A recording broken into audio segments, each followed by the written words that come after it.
Isang showbiz personality ang usap-usapang hindi na nirenew ng isang kilalang TV network.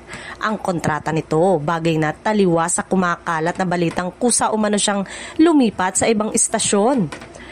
Para hindi na humahaba pa ang issue, nanahimik na lamang ang mga taong nakakaalam sa tunay na pangyayari at hinayaan ng narrative na siya raw mismo ang nagdesisyong umalis sa likod ng katahimikan.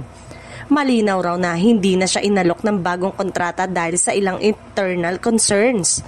Bagamat hindi na siya regular talent ang network, patuloy pa rin binibigyan ng ilang proyekto ang showbiz personality upang hindi ito mawala ng exposure. Ngunit ikinagulat ng kanyang dating mga kasamahan nang tanggapin niya ang isang bagong proyekto na halos kapareho ng konsepto ng programang dati niyang kinabibilangan. Para sa kanila, malinaw na conflict of interest ito, isang hakbang na hindi nila inaasahang gagawin niya. Naging mas mabigat ang sitwasyon nang hindi man lang nagpaabot ng paumanin sa showbiz personality sa kanyang dating team.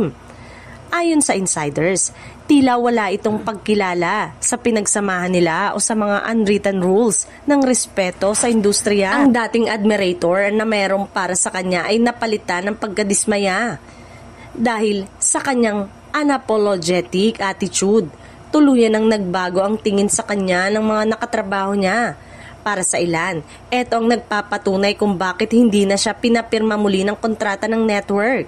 Hindi raw ito simpleng career move, kundi resulta ng matagal ng naipong issue sa pakikitungo at professionalism.